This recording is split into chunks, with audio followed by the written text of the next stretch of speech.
I'm Brandon Lang, and this is your Tuesday edition of My Two Cents. We'll get to another winning complimentary selection in just a moment after the Portland Trail Blazers drilled the Miami Heat last night. Tonight, let's go to Western Kentucky for the matchup between BC and WKU. We'll break it down for you in just a moment. Speaking of breaking it down, I dropped the $5-dimer last night on Hartford, but you know what? It's okay. We got the winning week we were looking for, albeit a very small one, but more importantly, a winning week nevertheless. So 7 of 9 winning weeks here in 2018. And after the losing month of January, we come back with the monster winning February, courtesy of Super Bowl winner number 23 of 26. We went on to, of course, go 7-0 in college basketball Super Bowl week, and we rolled that all the way through the month of February. What a big winning month it was. And so far in this winning month of March, we continued the winning streak. And yes, we went through a cold spell, but we've leveled off.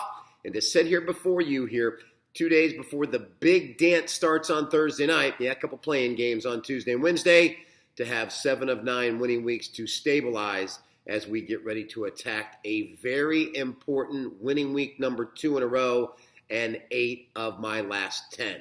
You know it and I know it. I need a big-time winning week with a big-time building bankroll week as well, and I'm confident we will get just that. And we started off with a 30-dimer tonight on the play-in game between a pair of 11s, St. Bonaventure and UCLA. I like this game. I like this game a lot.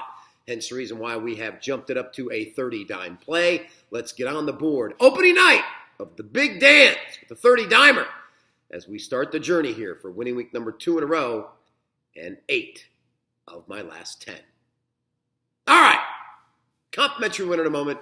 My 2 cents. So all this bullshit about O.J. Simpson and his, if I did it, here's how I would do it, and all this nonsense. And people are up in arms. Newsflash.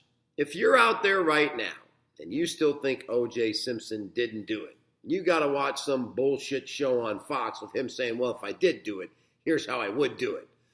The bottom line, O.J. Simpson should either A, be on death row, or B, spending the rest of his life in jail. If the defense of Marcia Clark and Chris Darden had done 2 things. 1, put the lady on the stand who was sitting at the intersection watching O.J. run a wet red light in the Bronco, which put him right on the timeline of when the murders happened. Of course, she sold her story to Current Affairs, and they were afraid that Johnny Cochran would discredit her, so they didn't put her on the stand.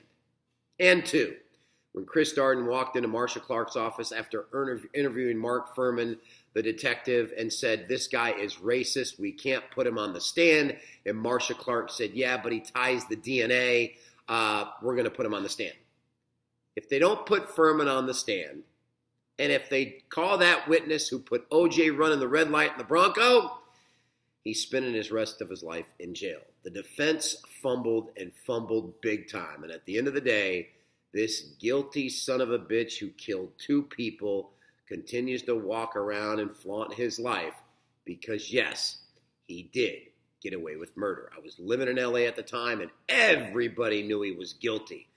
But when you played the race card on the LAPD based on everything that had gone on in that city, that black man was going to walk. All right. Complimentary winner. You're giving me Boston College, an ACC team, 5 points against Western Kentucky. A Western Kentucky team that couldn't even beat a Marshall team in their conference championship. And you're going to tell me that Western Kentucky should be favored by 5 over a team out of the powerful ACC, albeit a team on the lower tier of the ACC, but an ACC team nevertheless. Bottom line, could Western Kentucky have beaten Duke this year at any time, any place? Not in my lifetime. Duke went into Boston College and lost to Boston College. For my dollar, I will take Boston College in the ACC plus 5 all day long in this one tonight. Let's roll with BC. That's it, everybody. 30-dimer tonight opens up the NCAA tournament. Win or lose on Brandon Lang. We'll see you back here on Wednesday with another edition of my 2 cents.